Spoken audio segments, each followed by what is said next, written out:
C ಪ್ರಕಾಶ ರಾಕ್ಷಸ ಪ್ರವೃತ್ತಿಯ rowdy. Mysuru ರಸ್ತೆಯಲ್ಲಿ Mysuru road ಬಾಲ ಅಂತಾನೆ ಹೆಸರಿದ್ದು, ಬಾಲ ಅಂತ ಅವನು.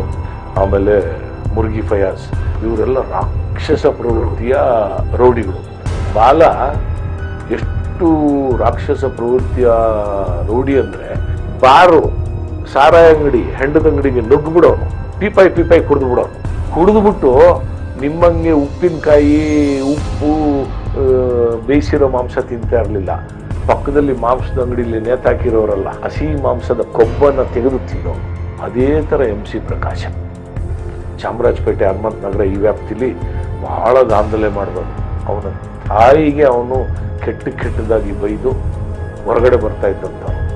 ಇದೇ MC ಪ್ರಕಾಶನ್ನ ಕೊತ್ವಾಲನ ಜೊತೆ ಅವನೇ ಓಡಾಡ್ತಾ ಇದ್ದಿದ್ದು. ಚೆನ್ನಾಗಿ ಬರೆದು ಕೊತ್ವಾಲ್ ರಾಮಚಂದ್ರ ಮೂತ್ರ ಮಾಡ್ಕೊಂಬಿಟ್ಟ, ಕಾಲೆಲ್ಲ ಹಿಡ್ಕೊಂಬಿಟ್ಟ. ನನ್ನನ್ನು ಹೊಡಿಬೇಡಿ ಸರ್, ನಾನು ಇನ್ನೆಲ್ಲ ರೋಡಿಗೊಂದು ಇಟ್ಕೊಡ್ತೀನಿ ಅಂತ.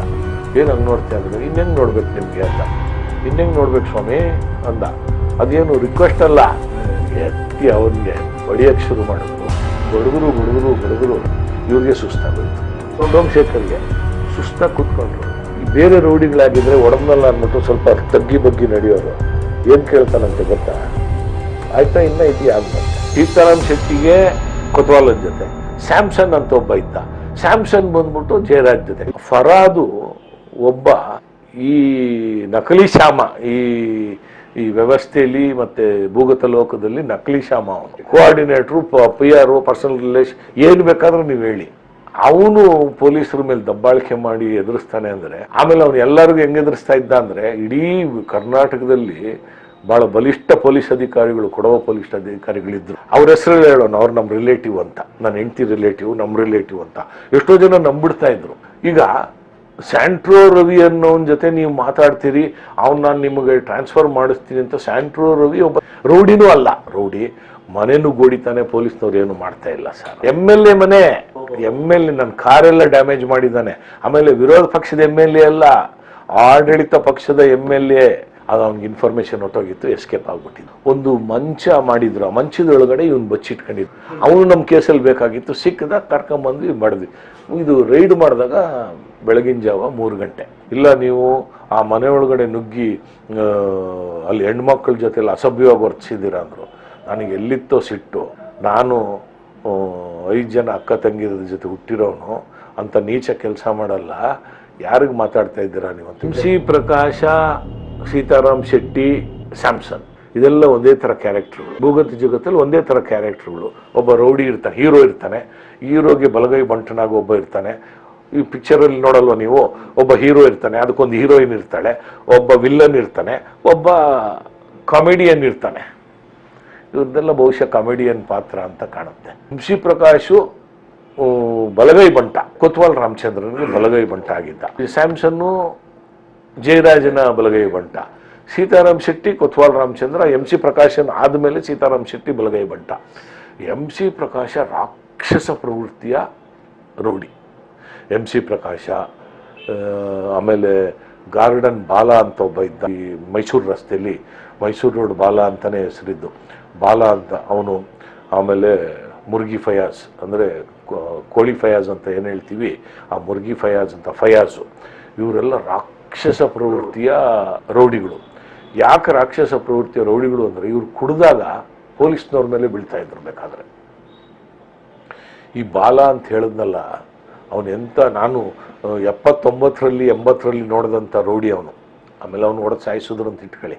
ಬಾಲ ಎಷ್ಟು ರಾಕ್ಷಸ ಪ್ರವೃತ್ತಿಯ ರೌಡಿ ಅಂದರೆ, ಅವನು ನುಗ್ಗಿದಾಗ, ಆಗ ಪೊಲೀಸ್ ವ್ಯವಸ್ಥೆನೂ ಬೆಂಗಳೂರಲ್ಲಿ ಕಡಿಮೆ ಇತ್ತು. ಅವ್ನು ನುಗ್ಗಿ ಪೊಲೀಸ್ ಹೋಗೋಷ್ಟೊಳಗೆ ಅವ್ನು ಹೊಟ್ಟೋಗ್ಬಿಡ್ತಾ ಇದ್ದ ಎಲ್ಲಿಗೋ. ಬಾರು, ಸಾರಾಯಿ ಅಂಗಡಿ, ಹೆಂಡದ ಅಂಗಡಿಗೆ ನುಗ್ಗಿಬಿಡೋನು, ಪೀಪಾಯಿ ಕುಡಿದ್ಬಿಟ್ಟು ನಿಮ್ಮಂಗೆ ಉಪ್ಪಿನಕಾಯಿ, ಉಪ್ಪು, ಬೇಯಿಸಿರೋ ಮಾಂಸ ತಿಂತಾ ಇರಲಿಲ್ಲ. ಪಕ್ಕದಲ್ಲಿ ಮಾಂಸದ ಅಂಗಡಿಯಲ್ಲಿ ನೇತಾಕಿರೋರಲ್ಲ, ಹಸಿ ಮಾಂಸದ ಕೊಬ್ಬನ್ನು ತೆಗೆದು ತಿನ್ನೋನು. ರಾಕ್ಷಸ ಪ್ರವೃತ್ತಿಯ ಒಬ್ಬ ರೌಡಿ ಬಾಲ. ಅದೇ ಥರ ರಾಕ್ಷಸ ಪ್ರವೃತ್ತಿಯ ಮತ್ತೊಬ್ಬ ರೌಡಿ ಅಂದರೆ ಮುರುಗಿ ಫಯಾಜ್. ಮುರುಗಿ ಫಯಾಜ್ ಕುಡ್ದಾಗ ಪೊಲೀಸ್ನವ್ರು ಅಡ್ಡ ಹೋದ್ರು ಅವ್ರ ಮೇಲೆ ಬೀಳ್ತಾ ಇದ್ದ. ಪೊಲೀಸ್ ಜೀಪ್ಗೂ ಅಡ್ಡ ನಿಲ್ಲಿಸ್ಬಿಡೋನು ಬೇಕಾದ್ರೆ. ಅದೇ ಥರ MC ಪ್ರಕಾಶ ಚಾಮರಾಜಪೇಟೆ, ಹನುಮಂತ ನಗರ ಈ ವ್ಯಾಪ್ತಿಲಿ ಬಹಳ ದಾಂಧಲೆ ಮಾಡಿದವನು. ಅವನ ತಾಯಿಗೆ ಅವನು ಕೆಟ್ಟದಾಗಿ ಬೈದು ಹೊರಗಡೆ ಬರ್ತಾ ಇದ್ದಂಥವನು. ಇದೇ MC ಪ್ರಕಾಶನ್ನ ಕೊತ್ವಾಲನ ಜೊತೆ ಅವನೇ ಓಡಾಡ್ತಾ ಇದ್ದಿದ್ದು. ಅವನು ರಾಕ್ಷಸ ಪ್ರವೃತ್ತಿ ಮತ್ತು ಅವನು ಮೇಲ್ ಬೀಳ್ತಾ ಇದ್ದ. ಅವನು ಎಷ್ಟು ಕ್ರೂರಿ ಅಂದರೆ ಇವನಿಗೆ ಯಾರೂ ಹತ್ರ ಬರೋಕ್ಕೆ ಸಾಧ್ಯ ಇರಲಿಲ್ಲ, ಆ ಮಟ್ಟದ ಕ್ರೂರಿ ಅವನು. ಹನುಮಂತ ನಗರ, ಚಾಮರಾಜಪೇಟೆ ಆ ಭಾಗ ನೋಡಿ. ಅವನಿಗೆ ಸೋಮಶೇಖರ್ ಅಂತ ನೀವು ಒಬ್ಬರು DCPನ ಕೇಳಿರ್ಬೋದು. ಸೊ ಆವಾಗ ಕೊತ್ವಾಲ್ ರಾಮಚಂದ್ರನ ಹಿಡಿಬೇಕು ಅಂತೇಳಿ 2-3 ತಂಡಗಳಾಗಿತ್ತು. ಸೋಮಶೇಖರ್ ನಾರ್ತ್ಗೆ ತಂಡ, ನಮ್ಮದೊಂದು ದೊಡ್ಡ ತಂಡ, DCP ಮರಿಸ್ವಾಮಿ ಅವರ ನೇತೃತ್ವದಲ್ಲಿ ನಾವು, ಅವರು ACP ಯಶವಂತಪುರ ಆ ತಂಡದಲ್ಲಿ ಒಬ್ಬರು. ಆಮೇಲೆ ಬೇರೆ ಬೇರೆ ತಂಡಗಳೆಲ್ಲ ಇತ್ತು, ಸಂಗ್ರಾಮ್ ಸಿಂಗು, ಅಶೋಕ್ ಕುಮಾರು, ಗಣಪತಿ, ಇವರೆಲ್ಲ ಬೇರೆ ಬೇರೆ ತಂಡಗಳು ಕೊತ್ವಾಲ್ ರಾಮಚಂದ್ರನ ಇದಕ್ಕೆ. ಒಂದು ತಂಡಕ್ಕೆ ಇವ್ರದ್ದು ಸೋಮಶೇಖರ್ ತಂಡಕ್ಕೆ ಒಂದು ಮಾಹಿತಿ ಬರುತ್ತೆ. ಕಾಮಧೇನು ಅಂತ ಒಂದು ಹೋಟ್ಲಿದೆ ತುಮಕೂರಲ್ಲಿ. ಅವರು ಯಶವಂತಪುರ ACPನೋ ಏನೋ ಆಗಿರ್ತಾರೆ, ಅಥವಾ ನಾರ್ತ್ ಏನೋ ಯಶವಂತಪುರ ACP ಆಗಿರ್ತಾರೆ. ಕಾಮಧೇನು ಹೋಟ್ಲಲ್ಲಿ ರೂಮ್ ನಂಬರ್ 9 ಕೊತ್ವಾಲ್ ರಾಮಚಂದ್ರ ಇದ್ದಾನೆ ಅಂತ ಮಾಹಿತಿ ಬರುತ್ತೆ. ಆ್ಯಕ್ಚುಲಿ ಆ ಮಾಹಿತಿ ನಮಗೂ ಬಂದಿರುತ್ತೆ, ಲೇಟಾಗಿ ಬರುತ್ತೆ. ನಿಖರವಾಗಿ ಕನ್ಫರ್ಮ್ ಆಗುತ್ತೆ ನಮಗೆ. ಯಾಕೆ ಅಂದರೆ ಕೊತ್ವಾಲ್ ರಾಮಚಂದ್ರನ ವೆಹಿಕಲ್ ನಂಬರು ಕೊನೆಗೊಳ್ತಾ ಇದ್ದಿದ್ದು 9. ಅವನು ಯಾವುದೇ ಮನೆ ಬಾಡಿಗೆ ಮಾಡಿದ್ರು ಅದಕ್ಕೆ 9 ನಂಬರ್ ಇರಲೇಬೇಕು. ಯಾವುದೇ ಹೋಟ್ಲಲ್ಲಿ ರೂಮ್ ಮಾಡಿದ್ರು ಬೇರೆ ನಂಬರ್ ಕೊಟ್ಟರೆ ಅವ್ನು ತಗೊಳ್ತಾನೆ ಇರಲ್ಲ. 9 ಬರಬೇಕು, 18 ಬರಬೇಕು, 27 ಬರಬೇಕು, ಇಲ್ಲ 9 ಈ ಥರ. ಶಕುನದಲ್ಲಿ ಅವನಂತ ಶಕುನ ನೋಡಿ ನಾಶ ಆಗಿದ್ದ ರೌಡಿ ನಾನು ನೋಡಲೇ ಇಲ್ಲ. ಶಕುನ ನೋಡಿ ನಾಶ ಆದಂಥ ಏಕೈಕ ರೌಡಿ ಅಂತ ಹೇಳ್ಬೋದು. ಅವನು 9ನೇ ಇದ್ದಾನೆ ಅಂತಂದ್ರು. ಇವರು ಪಕ್ಕ ಇನ್ಫಾರ್ಮೇಶನ್ ಮತ್ತು ಭಾಳ ಧೈರ್ಯವಂತ ಪೊಲೀಸ್ ಅಧಿಕಾರಿ ಸೋಮಶೇಖರ್ ಅವರು. ನುಗ್ಗಿದ್ರು, ಸಿಕ್ಕಾಕೊಂಬಿಟ್ಟ ಕೊತ್ವಾಲ್ ರಾಮಚಂದ್ರ. ಕೊತ್ವಾಲ್ ರಾಮಚಂದ್ರನ ಜೊತೆಲಿ MC ಪ್ರಕಾಶನು ಸಿಕ್ಕಾಕೊಂಡ. ಕರ್ಕೊಂಬಂದ್ರು. MC ಪ್ರಕಾಶ ಅಲ್ಲಾಡಲಿಲ್ಲ. ಕೊತ್ವಾಲ್ ರಾಮಚಂದ್ರ ತರ ನಡಗ್ಬಿಟ್ಟ. ಯಶವಂತಪುರ ಪೊಲೀಸ್ ಸ್ಟೇಷನ್ಗೆ ಕರ್ಕೊಂಬಂದು ಚೆನ್ನಾಗಿ, ಅವರು ರಾಕ್ಷಸ ಪ್ರವೃತ್ತಿಯ ಪೊಲೀಸ್ ಅಧಿಕಾರಿ, ಯಾರಿಗೂ ಹೆದರ್ತಾ ಇರಲಿಲ್ಲ. ಚೆನ್ನಾಗಿ ಬರೆದ್ರು. ಕೊತ್ವಾಲ್ ರಾಮಚಂದ್ರ ಮೂತ್ರ ಮಾಡ್ಕೊಂಬಿಟ್ಟ, ಕಾಲೆಲ್ಲ ಹಿಡ್ಕೊಂಬಿಟ್ಟ. ನನ್ನನ್ನು ಹೊಡಿಬೇಡಿ ಸರ್, ನಾನು ಇನ್ನೆಲ್ಲ ರೌಡಿಸಮ್ ಬಿಟ್ಬಿಡ್ತೀನಿ ಅಂತ. ಇವರು ಅವನು ಹಂಗೆ ಶರಣಾಗತಿ ಆದಮೇಲೆ ಯಾಕೆ ಹೊಡಿತಾರೆ, ಇವನ್ಗೆ ಎತ್ಕೊಂಡ್ರು. ಇವನು ಅವ್ರನ್ನ ನೋಡ್ತಾ ಇದ್ದ, ಏನು ದಿಕ್ಕು ಒಂಥರ ಏನು ಕಣ್ಣು ಕೆಕ್ಕರ್ಸ್ ನೋಡ್ತಾ ಇದ್ದ. ಅವರು ಮೊದಲೇ ಕೋಪಿಷ್ಟ ಪೊಲೀಸ್ ಅಧಿಕಾರಿ ಸೋಮಶೇಖರ್ ಅವರು. ಏನು ಹಂಗೆ ನೋಡ್ತೀಯ ಅಂದ್ರೆ, ಇನ್ನೆಂಗೆ ನೋಡ್ಬೇಕು ನಿಮಗೆ ಅಂದ. ಇನ್ನೆಂಗೆ ನೋಡ್ಬೇಕು ಸ್ವಾಮಿ ಅಂದ. ಅದೇನು ರಿಕ್ವೆಸ್ಟ್ ಅಲ್ಲ, ಎತ್ತಿ ಅವನಿಗೆ ಬಡಿಯಕ್ಕೆ ಶುರು ಮಾಡಿದ್ರು. ಬಡಿದ್ರು ಇವ್ರಿಗೆ ಸುಸ್ತಾಗೋಯ್ತು. ಸೋಮಶೇಖರ್ಗೆ ಸುಸ್ತಾಗಿ ಕೂತ್ಕೊಂಡ್ರು. ಈ ಬೇರೆ ರೌಡಿಗಳಾಗಿದ್ರೆ ಒಡಮ್ನಲ್ಲ ಅಂದ್ಬಿಟ್ಟು ಸ್ವಲ್ಪ ತಗ್ಗಿ ಬಗ್ಗಿ ನಡೆಯೋರು. ಏನು ಕೇಳ್ತಾನಂತೆ ಗೊತ್ತಾ, ಆಯ್ತಾ ಇನ್ನೂ ಇದೆಯಾ ಅಂದಂತೆ. ಅಂಥ ರಾಕ್ಷಸ ರೌಡಿ ಅವನು ಹಾಗೇನೆ ಕುಡಿದ್ರೆ ಅವ್ರ ತಾಯಿನ ಕರಿಯೋನು. ಇದು ಎಲ್ಲ ರೌಡಿಗಳು ಹೇಳೋರು ಕೆಟ್ಟದಾಗಿ. ಅವ್ರ ತಾಯಿ ಇದೆಲ್ಲ ಪಾಪ ಹಾಲು ಮಾರ್ಕೊಂಡು ಜೀವನ ಮಾಡ್ತಾ ಇದ್ದ ಹೆಣ್ಮಗು ಆಕೆ. ಬೇಡ ಕಣೋ ಮಗನೇ, ಇದೆಲ್ಲ ಮಾಡಬೇಡ ಅಂದರೆ ಅಂತ ಕೆಟ್ಟದಾಗಿ ಬೈಯೋನಂತೆ. ಅವ್ರ ತಾಯಿ ಅದಕ್ಕೆ ಬಿಟ್ಟಿದ್ರು. ಯಾರು ಇವನ್ನ ನೋಡಬಾರ್ದು ಕುಡ್ದಾಗ, ಯಾರು ಇವನ ಹತ್ರ ಮಾತಾಡ್ಸ್ಬೋದು. ಇವನು ಇಷ್ಟ ಇದ್ರೆ ಮಾತಾಡ್ತಾನೆ, ಇಲ್ದ್ರೆ ಬಡ್ದಾಕ್ಬಿಡೋನು ರಸ್ತೆಯಲ್ಲಿ. ಬೈಯೋನು ಹೊಡಿಯೋನಂತೆ. ಆಮೇಲೆ ಏನು ಮಾಡಿದ್ದಾರೆ, ಒಂದ್ಸಲಿ ಅಲ್ಲಿ ಈ ರ್ಯಾಕ್ ಪಿಕ್ಕರ್ಸ್ ಇರ್ತಾರೆ, ಈ ಚಿಂದಿ ಆಯೋ ಹುಡುಗರು. ಅವ್ರಿಗೇನಿಲ್ಲ, ಈ ಗುಜರಿಲೆಲ್ಲ ಮಲ್ಕೊಂಡು ಅವರೊಂದಿಬ್ಬರು ಹೊಡೆದ್ಬಿಟ್ಟು ಅವ್ರ ಹತ್ರ ದುಡ್ಡುಗಳು ಕಿತ್ಕೊಳ್ಳೋನಂತೆ. ಮಲಗಿದ ದುಡ್ಡು ಕೊಡೋದು, ಕುಡ್ಕೊಂಬಂದು ಕೊಡೋ ದುಡ್ಡು. ಅವಾಗ ರೌಡಿಗಳಿಗೆಲ್ಲ ದುಡ್ಡು ವ್ಯವಸ್ಥೆ ಎಲ್ಲ ಭಾಳ ಕಡಿಮೆ ಇದ್ದಿದ್ದು. ಅವರೆಲ್ಲ ಏನು ಮಾಡಿದ್ರು, ಒಂದು ದಿವಸ ಒಂದು 7-8 ಜನ ಸೇರಿಕೊಂಡ್ರು. ಇವ್ನು ಕುಡ್ಕೊಂಬಂದಾಗ ಹೊಡಿಯೋಕ್ಕೆ ಶುರು ಮಾಡಿದ್ರು. ಇವನಿಗೆ 108 ಇಂಜುರೀಸ್ ಇತ್ತು ಬಾಡಿಲಿ ನೋಡ್ರಿ. ಇವ್ನು ಸತ್ತೋದಾಗ, ಕೊಲೆ ಆದ. ಚಾಮರಾಜಪೇಟೆಯಲ್ಲೂ ಹನುಮಂತನಗರದಲ್ಲಿ ಮಾಡ್ದ. ಪ್ರತಾಪ್ ಸಿಂಗ್ ಅಂತ ಸಬ್ ಇನ್ಸ್ಪೆಕ್ಟರ್ ಇದ್ದವರು ಈ ತನಿಖೆ ಮಾಡ್ತಾರೆ. ಪೋಸ್ಟ್ ಮಾರ್ಟಮಲ್ಲಿ ಹೋಗಿ ಇಂಜುರೀಸ್ ಎಣ್ಸಕ್ಕೆ ಜಾಗ ಇರಲಿಲ್ವಂತೆ, ಹಿಂಭಾಗದಲ್ಲಿ ಎಲ್ಲ ಕುಯ್ದಿರೋದು. ಆಮೇಲೆ ಎಣ್ಸಿದ್ರೆ 108 ಇಂಜುರೀಸ್. ಅಂದರೆ ಎಷ್ಟು ಕೋಪದಲ್ಲಿ ಅವನಿಗೆ ಸಾಯಿಸಿರ್ಬೇಕು. ಇದು MC ಪ್ರಕಾಶ. ಅಲ್ಲಿ ಇವನು ಯಾರ್ಯಾರಿಗೆ ಕೋಟ್ಲೆ ಕೀಟ್ಲೆ ಮಾಡ್ತಾ ಇದ್ನಲ್ಲ, ಸುಮ್ಮನೆ ಹೊಡಿಯೋದಂತೆ. ಅವರೆಲ್ಲ ಒಟ್ಟಿಗೆ ಸೇರ್ಕೊಂಡು ಸಣ್ಣ ಹುಡುಗರು, ಯಾರು ಅದರೊಳಗೆ 24 ವರ್ಷದ ಮೇಲ್ಗಡೆ ಹುಡುಗರೇ ಇಲ್ಲ. ಎಲ್ಲ ಮಾಡಿ ಅದು ಯಾವುದೋ ಒಂದು ಮನೆಯೊಳಗಡೆ ಸೇರ್ಕೊಂಡ್ಬಿಟ್ನಂತೆ ಹನುಮಂತ ನಗರದಲ್ಲೇ. ಎಲ್ಲೋ ಇಲ್ಲದೇ ಇದ್ದಿದ್ರೆ ಕುಯ್ಕೊಂಡು ಹೋಗ್ಬಿಟ್ಟಿರೋರು ಅಂತ ಇದ್ರು ಪೊಲೀಸ್ನವರು. ಅಷ್ಟು ಕೋಪದಲ್ಲಿ ಹೊಡೆದಿದ್ದಾರೆ. ಅಂದರೆ ಇವನು ರಾಕ್ಷಸನಿಗೆ ರಾಕ್ಷಸಿ ಸಾವು. ಇದು MC ಪ್ರಕಾಶ್. ಏನು ಕೆಲಸ ಇಲ್ಲ, ಅವ್ರ ತಾಯಿ ಪಾಪ ಹಾಲು ಮಾರಿ ಜೀವನ ಮಾಡ್ತಾ ಇದ್ದಂಥ ವ್ಯಕ್ತಿ. ಇವನು ಅದನ್ನೇ ಮಾಡ್ಕೊಂಡು ಇರ್ಬೋದಿತ್ತು.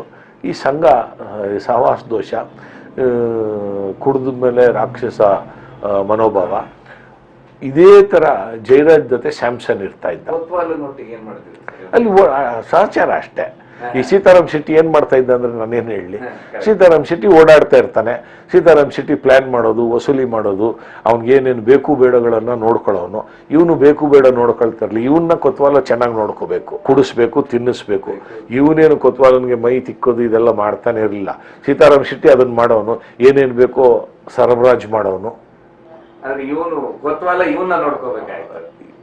ಇವನ್ನ ನೋಡ್ಕೊಂಡ್ರೆ ಕೊತ್ವಾಲ್ ಇಲ್ಲದ್ರೆ ಅವ್ನು ಹೋಗಲೇ ಅಂದ್ಬಿಟ್ಟು ಹೋಗಿರೋನು. ಸೀತಾರಾಮ್ ಶೆಟ್ಟಿಗೆ ಕೊತ್ವಾಲನ್ ಜೊತೆ ಸ್ಯಾಮ್ಸನ್ ಅಂತ ಒಬ್ಬ ಇದ್ದ. ಸ್ಯಾಮ್ಸನ್ ಬಂದ್ಬಿಟ್ಟು ಜಯರಾಜ್ ಜೊತೆ. ಸ್ಯಾಮ್ಸನ್ ಒಂದು ಕ್ರಿಶ್ಚಿಯನ್ ಕುಟುಂಬದವನು, ಈ ಸಂಪಂಗಿರಾಮದ ನಗರದವನು, ತಿಳುವಳಿಕೆ ಇರೋನು. ಈ ಜಯರಾಜ್ ಜೊತೆ ಈ ರಾಜಕೀಯ ಕಾರಣಕ್ಕೆ ಬಂದು ಸೇರ್ಕೊಂಡಿರೋನು. ಜಯರಾಜ್ಗೆ ಬ್ಯಾಡ್ ಅಡ್ವೈಸರ್ ಆಗ್ಬಿಟ್ಟ. ಎಲ್ಲ ಅಡ್ವೈಸ್ ಮಾಡ್ತಾ ಇದ್ದಿದ್ದು ಜಯರಾಜ್ಗೆ ಅವನೇನೆ. ಈ ಆ ದಾಳಿಗಳು, ಇಂಥ ರೌಡಿಗಳು, ಇಂಥವ್ರನ್ನ ಸೇರಿಸೋದು, ರೌಡಿಗಳನ್ನೆಲ್ಲ ಸೇರಿಸೋದು ಸ್ಯಾಮ್ಸನ್ ಮಾಡ್ತಾ ಇದ್ದ. ಜಯರಾಜ್ ಜೊತೆ ಸಂಪೂರ್ಣ ಇದ್ದವನು, ನಂಬಿಕಸ್ಥ ಸ್ಯಾಮ್ಸನ್ ಜಯರಾಜ್ಗೆ. ಈ ಸೀತಾರಾಮ್ ಶೆಟ್ಟಿ ಹೇಗೆ ಕೊತ್ವಾಲ್ ರಾಮಚಂದ್ರ ನಂಬಿಕಸ್ಥನೋ ಹಂಗೆ ಸ್ಯಾಮ್ಸನ್ ನಂಬಿಕಸ್ಥ. ಇದು ಈ 3 ಕ್ಯಾರೆಕ್ಟರ್ಗಳು. ನಾನು ಈ ಸಣ್ಣ ಪುಟ್ಟ ರೌಡಿಗಳನ್ನೇ ರೌಡಿ ಅಂತ ಅಕ್ಸೆಪ್ಟ್ ಮಾಡಲ್ಲ. ಇಲ್ಲ, ಅವನು ಅಡ್ವೈಸರ್. ಅವನು ಏನು ದಾಳಿ ಗೀಳಿ ಅಂತ ಏನು ದೊಡ್ಡ ರೌಡಿಸಮ್ಮು ಮಾಡಿದವ್ರು ಅಲ್ವೇ ಅಲ್ಲ. ಈಗ ಜಯರಾಜ್ ನಾವೆಲ್ಲ ಹೇಳ್ತೀವಿ, ಜಯರಾಜ್ ಯಾವ ಕೇಸ್ ಮಾಡಿದ್ದಾನೆ? ಒಂದು ಕೊಲೆ ಕೇಸ್ ಮಾಡಿಲ್ಲ. ಕೊತ್ವಾಲ್ ರಾಮಚಂದ್ರ ಆದರೆ ಚೋಟು ಸಿದ್ದನ್ ಮಾಡ್ರು, ಕೊಲೆ ಕೇಸ್ಗಳು ಪ್ಲಾನ್ ಮಾಡಿದವನು, ಕೊಲೆ ಕೇಸ್ ಮಾಡಿದವನು ಹೌದು. ಮುರ್ಗಿ ಫಯಾಜ್ ಕೊಲೆ ಕೇಸಲ್ಲಿ ಇದ್ದವನು ಹೌದು. ಆದರೆ ಜಯರಾಜ್ ಅಂತ ದೊಡ್ಡ ಕೇಸುಗಳೇನು, ಅಟೆಂಪ್ಟ್ ಮಾಡ್ರು ಅಂಥದ್ದೆಲ್ಲ ಇತ್ತೇನೋ, ಅಟ್ಯಾಕ್ ಮಾಡೋದೆಲ್ಲ ಇತ್ತು ಕೇಸು. ಕೊಲೆ ಅನ್ನೋದು ಒಂದು ಕೇಸ್ ಇರಲಿಲ್ಲ. ಆಮೇಲೆ ಬೇರೆ ಬೇರೆ ಈ ಬೆಳೆದ ಮೇಲೆ ಅಲ್ಲಲ್ಲಿ ಕೇಸುಗಳು ದಾಖಲಾಗಿತ್ತು. ಅದ್ರ ಮಾಹಿತಿ ನನಗೆ ನೆನಪಿಲ್ಲ. ಸ್ಯಾಮ್ಸನ್ ಅಡ್ವೈಸರು, ಅವನ ಜೊತೆನೇ ಇರೋನು, well wisher, adviser, like close friend, family friend ಥರ. ಅವನು ಹಿತೈಷಿ ಅವನು. ಆಮೇಲೆ ಕೊತ್ವಾಲನ್ನ ಫಾಲೋವರ್ಸು ಯಾರು ಅವನ್ನ ರಾಬಿನ್ಹುಡ್ ಅಂತಾರೆ. ಅವ್ನು ಕಳ್ಳನೇ ಅಲ್ಲ, ಇವ್ರು ಸುಮ್ಮನೆ ಪೊಲೀಸ್ನವ್ರು ಹೇಳ್ತಾರೆ. ಅವನ ಮೇಲೆ ರೌಡಿ ಶೀಟು ಇತ್ತು, ಹಿಸ್ಟ್ರಿ ಶೀಟು ಇತ್ತು. ಹಿಸ್ಟ್ರಿ ಶೀಟ್ ಓಪನ್ ಆಗೋದು ಕಳ್ಳರ ಮೇಲೆ. ಕನ್ವಿಕ್ಷನ್ ಆಗಿರಬೇಕು, ಅವ್ರಿಗೆ ಶಿಕ್ಷೆ ಆಗಿರಬೇಕು. ಶಿಕ್ಷೆ ಆಗಿರುವಂಥ ರೌಡಿಗಳು ಕೊತ್ವಾಲ್ ರಾಮಚಂದ್ರ, ಜಯರಾಜು, ವಯಾಲಿಕಾಲ್ ಪೊಲೀಸ್ ಸ್ಟೇಷನ್ ಕೇಸಲ್ಲೇ ಶಿಕ್ಷೆ ಆಗಿದೆ. ಹಿಸ್ಟ್ರಿ ಶೀಟರ್ಸ್ನ ಆಮೇಲೆ ಈ ರೌಡಿಸಮ್ಗೆ ಹಾಗೆ ಜೈಲಿಗೆ ಹೋದ ತಕ್ಷಣ ಅವ್ರು ಬದಲಾವಣೆ ಆಗ್ತಾರೆ. ಇದರೊಳಗೆ ನನಗೆ ರೋಷನ್ ಬೇಗ್ ಅವರು ಗೃಹ ಮಂತ್ರಿಗಳಾಗಿದ್ದರು. ಗೃಹ ಮಂತ್ರಿ ಆಗಿದ್ದಾಗ ಅವರ PA ಒಬ್ರು ಖಾಲಿದ್ ಅಂತ ಇದ್ರು, KS ಆಫೀಸರ್ ಅವರು. ಒಂದು ದಿವಸ ನನಗೆ ಅವ್ರು ಫೋನ್ ಮಾಡಿದ್ರು, ಹೋಮ್ ಮಿನಿಸ್ಟರ್ ನಿಮ್ಮನ್ನು ಭೇಟಿ ಮಾಡ್ಬೇಕಂತೆ, ವಿಧಾನಸೌಧಕ್ಕೆ ಬನ್ನಿ ಅಂತ. ನಾನು ಏನು ಸರ್ ವಿಷಯ ಅಂದೆ. ಬಂದು ಹೋಮ್ ಮಿನಿಸ್ಟರ್ ಕೇಳಿ, ಏನು ಅಂತ ಕೇಳ್ತಿರಲ್ಲ ನೀವು. ನಾನು ಅಶೋಕ್ ನಗರ ಇನ್ಸ್ಪೆಕ್ಟರ್ ಅವಾಗ. ಹೋದೆ, ಹೋಮ್ ಮಿನಿಸ್ಟರ್ ಇಲ್ಲ ಅಂತಂದ್ರು. ಕಚೇರಿಲಿ ಇಲ್ಲ. ಕಾಯ್ಕೊಂಡು ಕಾರಿಡಾರಲ್ಲಿ, ವಿಧಾನಸೌಧ ಕಾರಿಡಾರಲ್ಲಿ ಮಾಡ್ತಾ ಇದ್ದೆ. ಇವ್ರು ಒಳಗಿಂದ ನೋಡ್ತಾನೆ ಇದ್ರು ನನಗೆ. ನಾನು ಹೋಮ್ ಮಿನಿಸ್ಟರ್ ನನಗೆ ಪರಿಚಯ ಇದ್ರು. ಇವರು ರೋಷನ್ ಬೇಗ್ ಅವ್ರು ನನಗೆ ಪರಿಚಯ ಇದ್ರು. ಅವ್ರು ಬಂದ್ಮೇಲೆ ಮಾತಾಡ್ಸೋಣ ಅಂದೆ. ಒಂದು 15 ನಿಮಿಷ ಆದ್ಮೇಲೆ ಬಂದ್ರು ಅವರು ಹೋಮ್ ಮಿನಿಸ್ಟರ್ ಜೊತೆ DG ಶ್ರೀನಿವಾಸ್ಲು, ಆಮೇಲೆ ADG ಇಂಟೆಲಿಜೆನ್ಸು, ಆಮೇಲೆ ಇನ್ನ ಯಾರೋ ಹಿರಿಯ ಅಧಿಕಾರಿಗಳೆಲ್ಲ ಇದ್ರು. ಶ್ರೀನಿವಾಸ್ಲು ಅವ್ರು ನನಗೆ ಗುರ್ತಿಸಿದ್ರು. ಏನು ಶಿವರಾಮ್, ಏನಪ್ಪ ಇಲ್ಲಿ ಬಂದಿದ್ದಾನೆ ಸರ್? ಏನೋ ಹೋಮ್ ಮಿನಿಸ್ಟರ್. ನಾನು ಮಾತಾಡ್ಲಾ ಅಂದ್ರೆ, ಏನಿಲ್ಲ ಸರ್, ಅವ್ರೇನೋ ಹೇಳಿದ್ದಾರೆ, ಬಂದಿದ್ದೀನಿ ಅಂತ. ಏನು ಪ್ರಾಬ್ಲಮ್ ಇಲ್ಲ ತಾನೇ ಅಂದ್ರೆ, ಇಲ್ಲ ಸರ್, ನನಗೆ ಚೆನ್ನಾಗಿ ಗೊತ್ತಲ್ವಾ. ಇಲ್ಲ ಸರ್, ಏನಿಲ್ಲ ಸರ್. ಓಕೆ ಗುಡ್ ಅಂದರು. ಹೊರಗಡೆ ಕಾಯ್ಕೊಂಡಿದ್ದೆ. ಹೋಮ್ ಮಿನಿಸ್ಟರ್ ಹೋಗುವಾಗ, ಬನ್ನಿ ಶಿವರಾಮ್, ಜೊತೆಲಿ ಬನ್ನಿ ಅಂದ್ರು. ಇಲ್ಲ ಸರ್, ಆ ಅಧಿಕಾರಿಗಳು, ಹಿರಿಯ ಅಧಿಕಾರಿಗಳು ಹೋಗ್ಲಿ, ಆಮೇಲೆ ನಾನು ಬರ್ತೀನಿ ಅಂತ. ಅವರೆಲ್ಲ ಹೋದ್ರು. ಇವ್ರು ನನ್ನನ್ನು ಹೋಮ್ ಮಿನಿಸ್ಟ್ರು ಕರೆದ್ರು. ಏನು ಸರ್, ಏನು ನೀವು ಬರಕ್ಕೆ ಹೇಳಿದ್ರು ಅಂತ. ನಾನು ಹೇಳಿಲ್ವಲ್ಲ ಅಂದ್ರು. ನಾನೇನು ಹೇಳಿಲ್ವಲ್ಲಪ್ಪ ಅಂದರು. ಬನ್ನಿ ಬಂದಿದ್ರಿ, ಕಾಫಿ ಕುಡ್ಕೊಂಡು ಹೋಗಿದ್ದು. ಇಲ್ಲ ಸರ್, ನಾನು ಹೋಗ್ತೀನಿ ಅಂತ ಹೊರಟೆ. ಹಂಗೇನೋ ಇದ್ರೆ ನೀವು ಹೇಳಿ ಸರ್, ಬರ್ತೀನಿ ಅಂತ ಹೇಳ್ಬಿಟ್ಟು ಈಚೆ ಬಂದೆ. JH ಪಟೇಲ್ ಸರ್ಕಾರ ಈಚೆ ಬರ್ತಾ ಇದ್ರು. ಇವರು PA ಕರೆದ್ರು, PS ಬರಕ್ ಹೇಳ್ರಿ. ದಫೇದಾರ್ ಬಂದು ಹೇಳಿದ್ರು. ಹೋದೆ. ಏನ್ರಿ PA ಹಂಗೆ ಹೋಗ್ತಾ ಇದ್ದೀರಾ ನೀವು? ನಾನು ಇದು PS, ನಾನು ಏನು ಹಂಗೆ ಹೋಗ್ತಾ ಇದ್ದೀರಿ, ಎಷ್ಟು ದಿಮಾಕ ನಿಮಗೆ ಅಂದರು. ನನಗೆ ಭಾಳ ಆಶ್ಚರ್ಯ ಅನ್ನಿಸ್ತು. ನನ್ನ ಹತ್ರ ಯಾರು ಹಂಗೆ ಮಾತಾಡ್ತಾ ಇರಲಿಲ್ಲ. ಯಾರಿಗೆ ಹೇಳ್ತಾ ಇದ್ದೀರಾ ನೀವು? ಏನು ಮಾತಾಡ್ತಾ ಇದ್ದೀರಾ ಅಂದೆ. ನೀವು ನನಗೆ ಕೇಳಬೇಡವಾ ಅಂದರು. ನಾನು ಯಾಕೆ ಕೇಳಲಿ ಸರ್? ನೀವು ಹೋಮ್ ಮಿನಿಸ್ಟರ್ ಬರಕ್ಕೆ ಹೇಳಿದ್ದಾರೆ ಅಂದರು.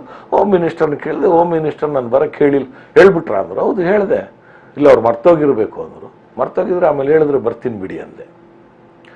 ಇಲ್ಲ, ನಾನೇ ಕರೆಸಿದ್ದು ಅಂದರು. ನಾನೇ ಕರೆಸಿದ್ದು, ನೀವು ಅಲ್ಲಿ ಅಡ್ಡಾಡ್ತಾ ಇದ್ರೆ ಬಂದು ನಾನು ನೋಡಲಿಲ್ಲ, ನನಗೆ ಡಿ ಜಿಗಳು ಎ ಡಿ ಜಿಗಳು ಬಂದು ಸೆಲ್ಯೂಟ್ ಮಾಡಿ ಮಾತಾಡ್ತಾರೆ, ನಿಮ್ಗೇನು ರೀ ಅಷ್ಟೊಂದು ಅಡಾಸಿಟಿ, ನನಗೆ ಬಂದು ನೀವು ಮಾತಾಡಿಸ್ಲಿಲ್ಲ ಅಂದರು. ನನಗೇನು ನೀವು ಪರಿಚಯ ಇಲ್ಲ, ಆಮೇಲೆ ನೀವು ಕರೆಸಿದ್ದು ಅಂದರೆ ನಿಮಗೆ ಬಂದು ಮಾತಾಡ್ತಾ ಇದ್ದೆ, ನೀವು ಹೋಮ್ ಮಿನಿಸ್ಟರ್ ಅಂದರೆ ಹೋಮ್ ಮಿನಿಸ್ಟರ್ ಕಾದಿದ್ದೀನಿ ನಾನು ಅಂತ. ದಿಸ್ ಇಸ್ ಟೂ ಮಚ್ ಅಂದರು. ನಾನು ಸುಮ್ಮನೆ ಇನ್ಯಾಕೆ ರಬ್ ಮಾಡ್ಕೊಳ್ಳೋದು ಅಂತ ಸುಮ್ಮನೆ ಆಯಿತು. ಏನು ಇವಾಗ ಅಂದೆ, ಏನು ಡಿ ಡಿ ರವಿಗೆ ಮನೆ ರೈಡ್ ಮಾಡಿದ್ದೀರಂತೆ. ಡಿ ಡಿ ರವಿ ಅಂದರೆ ಗೊತ್ತಲ್ಲ, ವಂಚಕ, ಮಹಾನ್ ವಂಚಕ. ಡಿ ಡಿ ರವಿ ಅಂದರೆ ಸಿ ಬಿ ಐಯಲ್ಲಿ 20-30 ಕೇಸ್ ಇದ್ದಿದ್ದು, ಇಡೀ ದೇಶದಲ್ಲಿ ಅವನ ಮೇಲೆ ಕೇಸ್ ಇತ್ತು. ಡಿ ಡಿಗಳನ್ನು ನಕಲಿ ಡಿ ಡಿ ಮಾಡಿ ಕೋಟ್ಯಾಂತರ ರೂಪಾಯಿ ಲೂಟಿ ಮಾಡಿದ್ದ. ಕೆನರಾ ಬ್ಯಾಂಕಲ್ಲಿ ಸೀನಿಯರ್ ಆಫೀಸರ್ ಆಗಿದ್ದವನು. ಸೆಂಟ್ ಜೋಸೆಫ್ ಕಾಲೇಜಿನ ಸ್ಟೂಡೆಂಟು, ದಲಿತ ವಿದ್ಯಾರ್ಥಿ, ಮಹಾನ್ ಬುದ್ಧಿವಂತ ವಿದ್ಯಾರ್ಥಿ. ಕೆನರಾ ಬ್ಯಾಂಕ್ನವರು ಹಿಂಗೆ ವಿಶೇಷವಾಗಿ ಸಿಂಗಾಪುರಿಗೆ ಟ್ರೈನಿಂಗ್ ಕಳಿಸಿ ಇಟ್ಕೊಂಡಿರ್ತಕ್ಕಂಥ ಒಬ್ಬ ಅಧಿಕಾರಿ. ಅವನು ಈ ವಂಚನೆಗೆ ಇಳಿದ್ಬಿಟ್ಟು ಕೆಲಸ ಕಳ್ಕೊಂಡ, ತೆಗೆದುಹಾಕಿದ್ರು. ಆಗ ಅವನ್ನ ನಮ್ಮಲ್ಲಿ ಅಶೋಕ್ ನಗರ ಪೊಲೀಸ್ ಠಾಣೆಯಲ್ಲಿ ಒಂದು ವಂಚನೆ ಪ್ರಕರಣ ದಾಖಲಾಗಿತ್ತು. ವಂಚನೆ, ಫೋರ್ಜರಿ ಎಲ್ಲ ಅದರೊಳಗೆ ಹುಡುಕ್ತಾ ಇದ್ವಿ, ಸಿಕ್ಕಿರಲಿಲ್ಲ. ನಾನು ಅಶೋಕ್ ನಗರಕ್ಕೆ ಅವಾಗ ಹೇಮಾವತಿ ಅಂತೇಳಿ ಒಬ್ಬರು MLA ಇದ್ರು, ಭಾಳ ಸಭ್ಯ ಮಹಿಳೆ. ಅವ್ರ ತಂದೆ ಕೂಡ ಅಲ್ಲಿ MLA ಆಗಿದ್ರು, ಗೋವಿಂದರಾಜ್ ಅಂತ. ಹೇಮಾವತಿಯವರು ನನಗೆ ಒಂದು ದಿವಸ ನಾನು ಯಾರೋ ಒಬ್ಬ ಇನ್ಸ್ಪೆಕ್ಟ್ರಿಗೆ, ಜಾರ್ಜ್ ಜಾಯ್ ಡಿಸೋಜಾ ಅಂತೇಳಿ ಇನ್ಸ್ಪೆಕ್ಟರ್ ಒಬ್ಬನಿಗೆ ಪಾಪ ಪೋಸ್ಟಿಂಗೇ ಕೊಟ್ಟಿರಲಿಲ್ಲ. ನಾನು MLA ಅವ್ರಿಗೆ ಹೇಳಿ, ಮೇಡಮ್ ಅವ್ನಿಗೊಂದು ಪೋಸ್ಟಿಂಗ್ ಕೊಡಿಸಿ, ನನ್ನ ಬ್ಯಾಚ್ಮೆಟ್ಟು ಭಾಳ ಒಳ್ಳೆ ಇನ್ಸ್ಪೆಕ್ಟರ್ ಅಂತ ಅಂದೆ. ಅದಕ್ಕೆ ಅವ್ರು ಏನು ಮಾಡಿದ್ರು, ನಾನು ಕೊಡಿಸ್ತೀನಿ ಸರ್, ಅದ್ರ ಟ್ರಾಫಿಕಲ್ಲಿ ಕೊಡಿಸ್ತೀನಿ, ಅದರ ಒಂದು ಕಂಡೀಷನ್ ಸರ್, ನೀವು ಅಶೋಕ್ ನಗರಕ್ಕೆ ಬರೋದಾದರೆ ನಾನು ಕೊಡಿಸ್ತೀನಿ. ಅದೇ ಇಲ್ಲ, ನಾನು ಬರೋಲ್ಲ, ನಾನು ಪೊಲಿಟಿಕಲ್ ಇನ್ಫ್ಲುಯೆನ್ಸಲ್ಲಿ ಬಂದೇ ಇಲ್ಲ, ದಯವಿಟ್ಟು ನನಗೆ ನೀವು ಅದನ್ನೆಲ್ಲ ಮಾಡಬೇಡಿ ಅಂದೆ. ಇಲ್ಲ ಸರ್, ನನಗೆ ಭಾಳ ಕಷ್ಟ ಕೊಡ್ತಾ ಇದ್ದಾನೆ, ಉಮಾಕಾಂತ್ ಅಂತ ರೌಡಿ, ಮನೆನೂ ಗೋಡಿತಾನೆ, ಪೊಲೀಸ್ನವ್ರು ಏನು ಮಾಡ್ತಾ ಇಲ್ಲ ಸರ್. MLA ಮನೆ, MLA ನನ್ನ ಕಾರೆಲ್ಲ ಡ್ಯಾಮೇಜ್ ಮಾಡಿದ್ದಾನೆ. ಆಮೇಲೆ ವಿರೋಧ ಪಕ್ಷದ MLA ಅಲ್ಲ, ಆಡಳಿತ ಪಕ್ಷದ MLA, JH ಪಟೇಲ್ರವರ ಸರ್ಕಾರ, ಇದೇ ಹೋಮ್ ಮಿನಿಸ್ಟರು ಇದ್ದಂಥ ಕಾಲಘಟ್ಟದಲ್ಲಿ ಅವನ ಮನೆ ನುಗ್ಗಿ ಗಲಾಟೆ ಮಾಡ್ತಾನೆ ಉಮಾಕಾಂತ್ ಅಂತ ರೌಡಿ. ಅವನ್ನ ಬಗ್ಗು ಬಡಿಬೇಕಾದ್ರೆ ನೀವೇ ಬರ್ಬೇಕು ಸರ್. ಅದೇನ್ರಿ ಅವ್ನು ಸಣ್ಣ ರೌಡಿ, ಯಾರಿಗಾದ್ರೂ ಹೇಳಿ ಮೇಡಮ್. ಆಮೇಲೆ ನೋಡ್ತೀನಿ ಆರ್ಡ್ರಲ್ಲಿ ನನ್ನ ಹೆಸರು ಅಶೋಕ್ ನಗರಕ್ಕೆ ಇನ್ಸ್ಪೆಕ್ಟ್ರು, ನಾನು ಡಿಸೋಜಾಗೆ ಅಶೋಕ್ ನಗರ ಟ್ರಾಫಿಕ್ ಇನ್ಸ್ಪೆಕ್ಟ್ರು ಕೊಟ್ಟಿದ್ದರು. ನಾನು ಆ ಉಮಾಕಾಂತ್ ರೋಡಿಗೆ ಹುಡುಕ್ತಾನೆ ಇದ್ದೆ. ಆಗ ಈ ಡಿ ಡಿ ರವಿ ಮನೆ ರೈಡ್ ಮಾಡಿದೆ. ರೈಡ್ ಮಾಡಿದಾಗ ಡಿ ಡಿ ರವಿ ಸಿಕ್ಕಲಿಲ್ಲ. ಅದು ಅವ್ನಿಗೆ ಇನ್ಫಾರ್ಮೇಷನ್ ಹೊಟ್ಟೋಗಿತ್ತು, ಎಸ್ಕೇಪ್ ಆಗಿಬಿಟ್ಟಿದ್ದ. ಒಂದು ಮಂಚ ಮಾಡಿದ್ರು, ಆ ಮಂಚದೊಳಗಡೆ ಇವನು ಬಚ್ಚಿಟ್ಕೊಂಡಿದ್ದ ಉಮಾಕಾಂತ್. ಅವನು ನಮ್ಮ ಕೇಸಲ್ಲಿ ಬೇಕಾಗಿತ್ತು, ಸಿಕ್ಕದಾಗ ಕರ್ಕೊಂಬಂದ್ವಿ, ಮಾಡಿದ್ವಿ. ಇದು ರೈಡ್ ಮಾಡಿದಾಗ ಬೆಳಗಿನ ಜಾವ 3 ಗಂಟೆ ರೈಡ್ ಮಾಡಿದ್ವಿ, ಹಿಡ್ಕೊಂಬಂದ್ವಿ, ಅವನ್ನ ಪ್ರೊಡ್ಯೂಸ್ ಮಾಡಿದ್ವಿ, ಕೇಸ್ ಆಯಿತು. ಈ PS-ಗೆ ಏನೆಲ್ಲ ಸುಳ್ಳು ಹೇಳ್ಬಿಟ್ಟು, ಆ PS ಅವ್ರ ಪರ, ಏನ್ರಿ ಮನೆ ರೈಡ್ ಮಾಡಿದ್ದೀರಾ ಡಿ ಡಿ ರವಿ ಇದು ಅಂತ. ರೈಡ್ ಮಾಡಿದೆ, ಇನ್ನೇನು ಮಾಡ್ಬೇಕು ಸರ್ ಅಂದೆ. ಏನು ಹಿಂಗೆ ಮಾತಾಡ್ತೀರಿ, ಏನು ವಾರಂಟ್ ಇತ್ತ ಅಂತ. ವಾರಂಟಿ ಹಾಕ್ಬೇಕು ಸರ್, ನನ್ನ ಕೇಸ್ ರಿಜಿಸ್ಟರ್ ಆಗಿದೆ, ಅವನ ಅಕ್ಯೂಲ್ಡ್ ಅವನು, ಸರ್ಚ್ ವಾರೆಂಟ್ ಎಲ್ಲ ನಾವು ಏನು ಮನೆ ರೈಡ್ ಮಾಡುವಾಗ ಸುಮ್ಮನೆ ಮಾಡ್ತೀವ, ಸರ್ಚ್ ವಾರೆಂಟ್ ಇಟ್ಕೊಂಡಿರ್ತೀವಿ, ಕೋರ್ಟಿಂದ ತಗೊಳ್ಳೋದಲ್ಲಿ ನೀವು ನನ್ನ ಕಾನೂನು ಹೇಳ್ಕೊಡೋಕ್ಕೆ ನಾನು ನಿಮ್ಮ ಹತ್ರ ಕಾನೂನು ಕೇಳಕ್ಕೆ ಬಂದಿಲ್ಲ. ACP raid search warrant issue ಮಾಡ್ಬೋದು, ACP ಇಶ್ಯೂ ಮಾಡಿದ್ದಾರೆ, ನಿಮಗೆ ಗೊತ್ತಾ ಸರ್ಚ್ ವಾರೆಂಟ್ ಇಶ್ಯೂ ಮಾಡಿರೋದು. ನಮ್ಮ ಬಿಡಿ, ಅದು ನೀವು ಯಾರು ಕೇಳೋಕ್ಕೆ, ಕೋರ್ಟಲ್ಲಿ ಕೇಳಬೇಕು ನಮಗೆ ಅಂದೆ. ನನಗೂ ಮಾತು ಬೆಳೀತು. ಮಾತು ಬೆಳೀತಾ ನೀವು ಯಾರ ಹತ್ರ ಮಾತಾಡ್ತಾ ಇದ್ದೀರಾ ನೀವು ಗೊತ್ತಾ ಅಂದರು. ಗೊತ್ತು ನನಗೆ ಅಂದೆ. ಹೋಮ್ ಮಿನಿಸ್ಟರ್ PS ಹತ್ರ ಮಾತಾಡ್ತಾ ಇದ್ದೀರಾ, ನೀವು ಭಾಳ ಮಾತಾಡ್ತಾ ಇದ್ದೀರ. ನೀವು ಭಾಳ ಮಾತಾಡ್ತಾ ಇದ್ದೀರಾ, ನನಗೆ ರೈಡ್ ಮನೆ ಕೇಸ್ ತನಿಖೆ ಮಾಡಬೇಡ ಅಂತೇಳಿ. ನೀವಲ್ಲ ಸರ್, ಪ್ರೆಸಿಡೆಂಟ್ ಆಫ್ ಇಂಡಿಯಾ ಹೇಳಂಗಿಲ್ಲ ನನಗೆ ಕೇಸ್ ತನಿಖೆ ಮಾಡಬೇಡ ಅಂತ, ಗವರ್ನರ್ ಹೇಳಂಗಿಲ್ಲ. ನೀವೇನು ಹೇಳ್ತೀರ? ನನಗೇನಾದರೂ ಹೇಳಬೇಕಾದ್ರೆ ಒಂದೇ ಅಥಾರಿಟಿ ಇರೋದು, ಕೋರ್ಟು ಬಿಟ್ಟು ಇನ್ಯಾರಿಗೂ ಪವರ್ಸ್ ಇಲ್ಲ ಅಂದೆ. ಭಾಳ ಮಾತಾಡ್ತೀರ ನೀವು, ಭಾಳ ಮಾತಾಡೋದು ಇಲ್ಲ. ನೀವು ಆ ಮನೆ ಒಳಗಡೆ ನುಗ್ಗಿ ಅಲ್ಲಿ ಹೆಣ್ಮಕ್ಳ ಜೊತೆಲ್ಲ ಅಸಭ್ಯವಾಗಿ ವರ್ತಿಸಿದ್ದೀರ ಅಂದರು. ನನಗೆ ಎಲ್ಲಿತ್ತೋ ಸಿಟ್ಟು. ನಾನು 5 ಜನ ಅಕ್ಕ ತಂಗಿರ ಜೊತೆ ಹುಟ್ಟಿರೋನು, ಅಂಥ ನೀಚ ಕೆಲಸ ಮಾಡಲ್ಲ. ಯಾರಿಗೆ ಮಾತಾಡ್ತಾ ಇದ್ದೀರಾ ನೀವು ಅಂತ. ಅವ್ರು ಕಂಪ್ಲೇಂಟ್ ಕೊಡಲಿ, ನೀವು ಅವ್ರಿಗೆ ಹೊಡೆದಿಲ್ವಾ ಅಂದರು. ಇನ್ನು ಹೊಡಿದೆ, ನಾನು ಇನ್ನೇನು ಚಾಕ್ಲೇಟ್ ಕೊಡಲ ಅವ್ರಿಗೆ ಅಂದೆ. ಕೋಪ ಬಂದ್ಬಿಡ್ತು ಅವ್ರಿಗೆ. ಹೋಮ್ ಮಿನಿಸ್ಟರ್ ಹತ್ರ ಆಮೇಲೆ ಇನ್ನೊಂದು ದಿವಸ ಹೇಳಿದ್ರು ನನಗೆ, ಈ ಹೋಮ್ ಮಿನಿಸ್ಟರ್ ಆಫೀಸ್ಗೂ ಅಶೋಕ್ ನಗರ ಪೊಲೀಸ್ ಸ್ಟೇಷನ್ಗೂ there is no rapport between home minister's office and Ashok Nagar police station sir ಅಂದರು. ನಾನು ಅದಕ್ಕೆ ಹೇಳಿದೆ ಹೋಮ್ ಮಿನಿಸ್ಟರ್ಗೆ, sir Ashok Nagar police station is nothing to do with home minister's office. Home minister office ಏನಿದ್ರು ಕಮಿಷನರ್ ಆಫೀಸ್ಗೆ ಹೇಳಬೇಕು, ಕಮಿಷನರ್ ಅವ್ರು ನಮ್ಗೆ ಹೇಳ್ಬೇಕು ಸರ್, ಇವ್ರು ಯಾರು ಹೇಳಕ್ಕೆ ನನಗೆ ಅಂದರೆ, ಶಿವರಾಮ್ ಜಗಳ ಮಾಡಬೇಡಿ ನನಗೆ ಆಮೇಲೆ ಇಕ್ಕಟ್ಟಾಗ್ಬಿಡತ್ತೆ. ಹೋಮ್ ಮಿನಿಸ್ಟರ್ ಜಗಳ ಮಾಡಬೇಡಿ ಅವನಿಗೆ ನಾ ಹೇಳ್ತೀನಿ ಬಿಡಿ, ಚುಪ್ರವಜಿ ಅಂದರು ಅವನಿಗೆ PS ಗೆ, ಚುಪ್ರವಜಿ ಚುಪ್ಕೆ ಶಿವರಾಮ್ ಸಾರಿ ನೀವೇನೆಲ್ಲಾದ್ರೂ ಹೋಗಿ ನಾನು ಬಂದು ಒಂದು ರಿಪೋರ್ಟ್ ಕೊಟ್ಟೆ, ಹಿಂಗೆ ಅವರು ಮಿಸ್ಬಿಹೇವ್ ಮಾಡಿದ್ದಾರೆ ನನ್ನ ಹತ್ರ ಅಂತ. It was appreciated by the then additional commissioner Suresh Babu and Revan Siddaiah commissioner. ಇದು ಪೊಲಿಟಿಷಿಯನ್ಸ್ಗೂ ಅಂಡರ್ವರ್ಲ್ಡ್ಗೂ ನೆಕ್ಸಸ್ಸು. ಇದು ಹೆಂಗಿರ್ತಾರೆ ಅಂದರೆ ನೋಡಿ, ಒಬ್ಬ ಫರಾದ್ ಅಂತ ಒಬ್ಬ ರೌಡಿ ಇದ್ದ, HAL ಎಂಪ್ಲಾಯ್, ಕ್ಲಾಸ್ 4 ಎಂಪ್ಲಾಯಿ. ಅವನು ಈ ಶಿವಾಜಿನಗರದ ಎಲ್ಲ ರೌಡಿಗಳಿಗೆ, ಮುಸ್ಲಿಂ ರೌಡಿಗಳಿಗೆ ಒಂದು ಲೈಸನ್ ಆಫೀಸರ್ ಇದ್ದಾಗೆ, PRO ಇದ್ದಾಗೆ. ಅವನು ರೌಡಿ ಅಲ್ಲ, ಆದರೂ ಎಲ್ಲ ರೌಡಿಗಳಿಗೆ PRO. ಅವನು ಏನೇನು ನಡೀತದೆ ವಿಧಾನಸೌಧದಲ್ಲಿ, ಪೊಲೀಸ್ ಸ್ಟೇಷನಲ್ಲಿ ಏನೇನು ನಡೀತದೆ, ಪೊಲೀಸ್ ಸ್ಟೇಷನ್ ಅವ್ರು ಬೆನ್ನದ್ದಾಗ ಇವನು ಬಂದು ಅವರು ಹೋಮ್ ಮಿನಿಸ್ಟರ್ ಹೆಸರು ಹೇಳ್ಕೊಂಡು, ಈ ಹೋಮ್ ಮಿನಿಸ್ಟರ್ PS ಹೆಸರು ಹೇಳ್ಕೊಂಡು ನಮ್ಮ ಹತ್ರ ಎಲ್ಲ ಮಾತಾಡ. ಅವನು ದೊಡ್ಡವ ಹುಡುಗಿಯನ್ನ ಅಂತರ್ಧರ್ಮೀಯ ಮದುವೆ ಆಗ್ಬಿಟ್ಟಿದ್ದ, ಕೊಡವ ಹುಡುಗಿ. ಆಮೇಲೆ ಅವನು ಎಲ್ಲರಿಗೂ ಹೆಂಗೆ ಎದುರಿಸ್ತಾ ಇದ್ದ ಅಂದರೆ, ಇಡೀ ಕರ್ನಾಟಕದಲ್ಲಿ ಭಾಳ ಬಲಿಷ್ಠ ಪೊಲೀಸ್ ಅಧಿಕಾರಿಗಳು, ಕೊಡವ ಪೊಲೀಸ್ ಅಧಿಕಾರಿಗಳಿದ್ರು.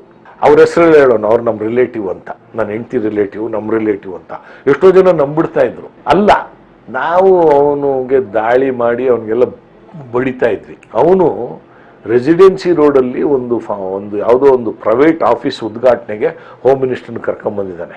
ಇವನ್ ಪಾತ್ರ ಇದೆ ಅದರೊಳಗೆ. ಹೋಮ್ ಮಿನಿಸ್ಟರ್ ಕರ್ಕೊಂಬಂದಾಗ ಪ್ರೈವೇಟ್ ಫಂಕ್ಷನ್ ಅದು. ನಾನು ಬರೀ 2 ಸಬ್ ಇನ್ಸ್ಪೆಕ್ಟರ್ ಕಳಿಸಿದ್ದೆ, ಹೋಮ್ ಮಿನಿಸ್ಟರ್ ಬರ್ತಾರೆ ನೀವು ಅಲ್ಲಿರಿ ಅಂತ. ಇವನು PSಗೆ ಹೇಳ್ಬಿಟ್ಟು ಕಂಟ್ರೋಲ್ ರೂಮ್ ಮೆಸೇಜ್ ಕೊಡ್ತಾನೆ, ಹೋಮ್ ಮಿನಿಸ್ಟರ್ ಬಂದಿದ್ದಾರೆ, ಇನ್ಸ್ಪೆಕ್ಟರ್ ಬಂದಿಲ್ಲ, ಪ್ಲೀಸ್ ಟೇಕ್ ಆ್ಯಕ್ಷನ್ ಅಂತ. ನಾನು ಕಂಟ್ರೋಲ್ ರೂಮ್ನ ನಾನು ವೈರ್ಲೆಸ್ಸಲ್ಲಿ ಕೇಳೋದು, ಹೋಮ್ ಮಿನಿಸ್ಟರ್ ಬಂದಿದ್ದಾರಂತೆ, ನೀವು ಹೋಗಿಲ್ಲಂತೆ, ಅವರು PS ಗಲಾಟೆ ಮಾಡ್ತಾ ಇದ್ದಾರೆ, ಯಾರೋ ಫರಾದ್ ಅಂತ ಫೋನ್ ಮಾಡಿದರು, ನೀವು ಇಮ್ಮಿಡಿಯೇಟ್ ಹೋಗ್ಬೇಕಲ್ಲಿಗೆ ಅಂದರು. ನಾನು ಹೋಗೋದಿಲ್ಲ, ನಾನು ಬೇರೆ ಕಡೆ ಬಂದಿದ್ದೀನಿ ಇನ್ವೆಸ್ಟಿಗೇಷನ್ಲಿ, ಅಲ್ಲಿ ಏನು ಅರೇಂಜ್ಮೆಂಟ್ಸ್ ಮಾಡಬೇಕು ಮಾಡಿದ್ದೀನಿ, ಅವ್ರು ಏನು ಮಾಡ್ಕೊಂಡು ನಾನು ಹೋಗೋದಿಲ್ಲ ಅಲ್ಲಿಗೆ. ಅದು ಅವನು ಕೇಳ್ಕೊಂಡಿದ್ದಾನೆ, ಯಾರು PS. ಹೋಗಲ್ಲ ಅಂದರೆ you has to face the consequences ಅಂದರು. ನಾನು ವೈರ್ಲೆಸ್ಸಲ್ಲಿ ಹೇಳಿದೆ, I am ready to face the consequences, I will not go ಅಂದೆ. ನಾವು ಗಟ್ಟಿಯಾಗಿ ನಿಂತ್ಕೊಂಡ್ರೆ ಇವ್ರು ಏನೂ ಮಾಡ್ಲಿಕ್ಕೆ ಸಾಧ್ಯ ಇಲ್ಲ. ಫರಾದು ಒಬ್ಬ ಈ ನಕಲಿ ಶ್ಯಾಮ, ಈ ವ್ಯವಸ್ಥೆಯಲ್ಲಿ ಮತ್ತೆ ಭೂಗತ ಲೋಕದಲ್ಲಿ ನಕಲಿ ಶ್ಯಾಮ. ಅವನು ಕೋಆರ್ಡಿನೇಟ್ರು, PRO, ಪರ್ಸನಲ್ ರಿಲೇಷನ್, ಏನು ಬೇಕಾದ್ರೂ ನೀವು ಹೇಳಿ. ಅವನು ಪೊಲೀಸರ ಮೇಲೆ ದಬ್ಬಾಳಿಕೆ ಮಾಡಿ ಎದುರಿಸ್ತಾನೆ ಅಂದರೆ ಬಹುಶಃ ಈಗ ಅಂಥ ಸಂತತಿ ಜಾಸ್ತಿ ಆಗಿದೆ ಅಂತ ಕಾಣುತ್ತೆ. ಪೊಲೀಸ್ನವ್ರನ್ನ ಹೆದರಿಸುವಂಥ ಸಂತತಿ ಜಾಸ್ತಿ ಆಗಿದೆ. ಈಲ್ಡ್ ಆಗಬಾರ್ದು. ಯಾಕೆಂದರೆ ಸಮಾಜಕ್ಕೆ ನಂಬಿಕೆ ಹುಟ್ಟಬೇಕು ಪೊಲೀಸ್ ವ್ಯವಸ್ಥೆ ಮೇಲೆ. ಹೆಂಗೆ ಸಮಾಜಕ್ಕೆ ನಮಗೆ ನ್ಯಾಯಾಂಗ ವ್ಯವಸ್ಥೆಯಲ್ಲಿ ನಂಬಿಕೆ ಇದೆಯೋ ಅದೇ ಥರ ಪೊಲೀಸ್ ವ್ಯವಸ್ಥೆಯಲ್ಲಿ ನಂಬಿಕೆ ಇದ್ದರೆ ಸಮಾಜ ನೆಮ್ಮದಿಯಾಗಿರ್ಲಿಕ್ಕೆ ಸಾಧ್ಯ. ಇದು ಈ ಪೊಲೀಸ್ ಮತ್ತು ರೌಡಿಗಳ ನಡುವೆ ಇರೋಂಥ ಒಂದು ದೊಡ್ಡ ಕಂಟಕ. ಇಂಥದ್ದೆಲ್ಲ ತಪ್ಪಿದ್ರೆ ಸಮಾಜಕ್ಕೆ ನೆಮ್ಮದಿ ಇರುತ್ತೆ. ಆಮೇಲೆ ಪೊಲೀಸರಿಗೂ ಒಂದು ಹೆಮ್ಮೆಯಲ್ಲಿ ಕೆಲಸ ಮಾಡ್ಲಿಕ್ಕಾಗುತ್ತೆ. ಈಗ ಸ್ಯಾಂಟ್ರೋ ರವಿ ಅನ್ನೋನ್ ಜೊತೆ ನೀವು ಮಾತಾಡ್ತೀರಿ, ಅವ್ನು ನಾನು ನಿಮಗೆ ಟ್ರಾನ್ಸ್ಫರ್ ಮಾಡಿಸ್ತೀನಿ ಅಂತ. ಸ್ಯಾಂಟ್ರೋ ರವಿ ಒಬ್ಬ ರೌಡಿನೂ ಅಲ್ಲ, ಅವನ ಮೇಲೆ ಈ ಥರ ಕೇಸುಗಳೇ, ವ್ಯಭಿಚಾರದ ವೇಶ್ಯಾವಾಟಿಕೆ ಕೇಸುಗಳಿದ್ದಿದ್ದು ಕೇಸುಗಳು ಇದೆಲ್ಲ ಇತ್ತು. ಅವನು ಎಲ್ಲಿ ತನಕ ಮಾತಾಡ್ತಾನೆ ಅಂದರೆ, ಮಂತ್ರಿಗಳ ಚೇಂಬರ್ನಲ್ಲಿ ಕೂತ್ಕೊಂಡು ಮಾತಾಡೋ ಫೋಟೋನ ಅವನು ಸ್ಟೇಟಸಲ್ಲಿ ಹಾಕೊಳ್ತಾನೆ ಅಂದರೆ ಇದಕ್ಕಿಂತ ಕೆಟ್ಟದು ಇನ್ನೊಂದಿಲ್ಲ. ಅದೇನಾಗುತ್ತೆ, ಅಳುಕು ಮನಸ್ಸಿನ ಪೊಲೀಸ್ ಅಧಿಕಾರಿಗಳಿರ್ತಾರೆ. ಅಳುಕು ಮನಸ್ಸು, ನಮಗೆ ಹುದ್ದೆ ಬೇಕು, ನಮಗೆ ಪೋಸ್ಟಿಂಗ್ಸ್ ಬೇಕು, ಯಾವ ಮಟ್ಟಕ್ಕೆ ಬೇಕೋ ಹೋಗ್ತಿ ಅನ್ನೋಂಥ ನೀಚ ಮನಸ್ಸಿನ ಪೊಲೀಸ್ ಅಧಿಕಾರಿಗಳು ಅಂಥವ್ರನ್ನ ದುರುಪಯೋಗ ಮಾಡ್ತಾರೆ. ಅಂಥವ್ರು ಇಂಥವ್ರನ್ನ ದುರುಪಯೋಗ ಮಾಡಕ್ಕಂತಾರೆ. ಇದು ಒಬ್ಬ ಸಾಮಾನ್ಯ ನಾಗರಿಕನಿಗೆ ಮನಸ್ಸಿಗೆ ಬಂದ್ಬಿಟ್ರೆ ಇಡೀ ಪೊಲೀಸ್ ವ್ಯವಸ್ಥೆ ಮೇಲೆ ಅವನಿಗೆ ಅಸಹ್ಯ ಆಗುತ್ತೆ. ಇದು ಆಗಬಾರ್ದು. ಒಂದು ಆರೋಗ್ಯಕರ ಸಮಾಜ ಇರಬೇಕಾದ್ರೆ ಆರೋಗ್ಯಕರ ನ್ಯಾಯಾಂಗ ವ್ಯವಸ್ಥೆ ಇರಬೇಕು, ಪೊಲೀಸ್ ವ್ಯವಸ್ಥೆ ಇರಬೇಕು. ಆವಾಗ ಸಮಾಜ ನೆಮ್ಮದಿಯಿಂದ ಇರ್ಲಿಕ್ಕೆ ಸಾಧ್ಯ. ಆಮೇಲೆ ಸಮಾಜ ಆ ಪೊಲೀಸ್ನವ್ರ ಮೇಲೆ ಹೆಮ್ಮೆ ಪಡುತ್ತೆ. ಹೆಮ್ಮೆ ಪಟ್ಟಾಗ ನಿಮಗೆ ಒಬ್ಬ ಪೊಲೀಸ್ ಅಧಿಕಾರಿಗೆ ಸಮಾಜ ನಿಮ್ಮನ್ನು ಗೌರವಿಸಿ ನಿಮ್ಮ ನಡವಳಿಕೆ ಬಗ್ಗೆ ಹೆಮ್ಮೆ ಪಟ್ಟಾಗ ಅದಕ್ಕಿಂತ ದೊಡ್ಡ ಪ್ರಶಸ್ತಿ ಇನ್ನೊಂದಿದೆ. ಫರಾದು ಒಬ್ಬ ಈ ನಕಲಿ ಶ್ಯಾಮ, ಈ ವ್ಯವಸ್ಥೆಯಲ್ಲಿ ಮತ್ತೆ ಭೂಗತ ಲೋಕದಲ್ಲಿ ನಕಲಿ ಶ್ಯಾಮ. ಅವನು ಕೋಆರ್ಡಿನೇಟ್ರು, PRO, ಪರ್ಸನಲ್ ರಿಲೇಷನ್, ಏನು ಬೇಕಾದ್ರೂ ನೀವು ಹೇಳಿ. ಅವನು ಪೊಲೀಸರ ಮೇಲೆ ದಬ್ಬಾಳಿಕೆ ಮಾಡಿ ಎದುರಿಸ್ತಾನೆ ಅಂದರೆ, ಆಮೇಲೆ ಅವನು ಎಲ್ಲರಿಗೂ ಹೆಂಗೆ ಎದುರಿಸ್ತಾ ಇದ್ದ ಅಂದರೆ, ಇಡೀ ಕರ್ನಾಟಕದಲ್ಲಿ ಭಾಳ ಬಲಿಷ್ಠ ಪೊಲೀಸ್ ಅಧಿಕಾರಿಗಳಿದ್ರು. ಅವ್ರ ಹೆಸರು ಹೇಳೋಣ, ಅವ್ರು ನಮ್ಮ ರಿಲೇಟಿವ್ ಅಂತ, ನನ್ನ ಹೆಂಡತಿ ರಿಲೇಟಿವ್, ನಮ್ಮ ರಿಲೇಟಿವ್ ಅಂತ ಎಷ್ಟೋ ಜನ ನಂಬಿಡ್ತಾ ಇದ್ರು. ಈಗ ಸ್ಯಾಂಟ್ರೋ ರವಿ ಅನ್ನೋನ್ ಜೊತೆ ನೀವು ಮಾತಾಡ್ತೀರಿ, ಅವ್ನು ನಾನು ನಿಮಗೆ ಟ್ರಾನ್ಸ್ಫರ್ ಮಾಡಿಸ್ತೀನಿ ಅಂತ. ಸ್ಯಾಂಟ್ರೋ ರವಿ ಒಬ್ಬ ರೌಡಿನೂ ಅಲ್ಲ, ರೌಡಿ ಮನೆನೂ ಗೋಡಿತಾನೆ, ಪೊಲೀಸ್ನವ್ರು ಏನು ಮಾಡ್ತಾ ಇಲ್ಲ ಸರ್. MLA ಮನೆ, MLA ನನ್ನ ಕಾರೆಲ್ಲ ಡ್ಯಾಮೇಜ್ ಮಾಡಿದ್ದಾನೆ. ಆಮೇಲೆ ವಿರೋಧ ಪಕ್ಷದ MLA ಅಲ್ಲ, ಆಡಳಿತ ಪಕ್ಷದ MLA. ಅದು ಅವ್ನಿಗೆ ಇನ್ಫಾರ್ಮೇಶನ್ ಹೊಟ್ಟೋಗಿತ್ತು, ಎಸ್ಕೇಪ್ ಆಗ್ಬಿಟ್ಟು ಒಂದು ಮಂಚ ಮಾಡಿದ್ರು. ಆ ಮಂಚದೊಳಗಡೆ ಇವನು ಬಚ್ಚಿಟ್ಕೊಂಡಿದ್ರು. ಅವನು ನಮ್ಮ ಕೇಸಲ್ಲಿ ಬೇಕಾಗಿತ್ತು, ಸಿಕ್ಕದಾಗ ಕರ್ಕೊಂಬಂದ್ವಿ ಮಾಡಿದ್ವಿ. ಇದು ರೈಡ್ ಮಾಡಿದಾಗ ಬೆಳಗಿನ ಜಾವ 3 ಗಂಟೆ. ಇಲ್ಲ ನೀವು ಆ ಮನೆ ಒಳಗಡೆ ನುಗ್ಗಿ ಅಲ್ಲಿ ಹೆಣ್ಮಕ್ಳ ಜೊತೆಲ್ಲ ಅಸಭ್ಯವಾಗಿ ವರ್ತಿಸಿದ್ದೀರ ಅಂದರು. ನನಗೆ ಎಲ್ಲಿತ್ತೋ ಸಿಟ್ಟು. ನಾನು 5 ಜನ ಅಕ್ಕ ತಂಗಿರ ಜೊತೆ ಹುಟ್ಟಿರೋನು, ಅಂತ ನೀಚ ಕೆಲಸ ಮಾಡಲ್ಲ, ಯಾರಿಗೆ ಮಾತಾಡ್ತಾ ಇದ್ದೀರಾ ನೀವು ಅಂತ. ಇದರೊಳಗೆ ನನಗೆ ರೋಷನ್ ಬೇಗ್ ಅವರು ಗೃಹ ಮಂತ್ರಿಗಳಾಗಿದ್ದರು. ಗೃಹ ಮಂತ್ರಿ ಆಗಿದ್ದಾಗ ಅವರ PA ಒಬ್ರು ಖಾಲಿದ್ ಅಂತ ಇದ್ರು, KS ಆಫೀಸರ್ ಅವರು. ಒಂದು ದಿವಸ ನನಗೆ ಅವ್ರು ಫೋನ್ ಮಾಡಿದ್ರು, ಹೋಮ್ ಮಿನಿಸ್ಟರ್ ನಿಮ್ಮನ್ನ ಭೇಟಿ ಮಾಡ್ಬೇಕಂತೆ, ವಿಧಾನಸೌಧಕ್ಕೆ ಬನ್ನಿ ಅಂತ. ನಾನು ಏನ್ ಸರ್ ವಿಷಯ ಅಂದೆ. ಬಂದು ಹೋಮ್ ಮಿನಿಸ್ಟರ್ ಕೇಳಿ, ಏನು ಅಂತ ಕೇಳ್ತಿರಲ್ಲ ನೀವು. ನಾನು ಅಶೋಕ್ ನಗರ ಇನ್ಸ್ಪೆಕ್ಟರ್ ಅವಾಗ. ಹೋದೆ, ಹೋಮ್ ಮಿನಿಸ್ಟರ್ ಇಲ್ಲ ಅಂತಂದ್ರು, ಕಚೇರಿಲಿ ಇಲ್ಲ.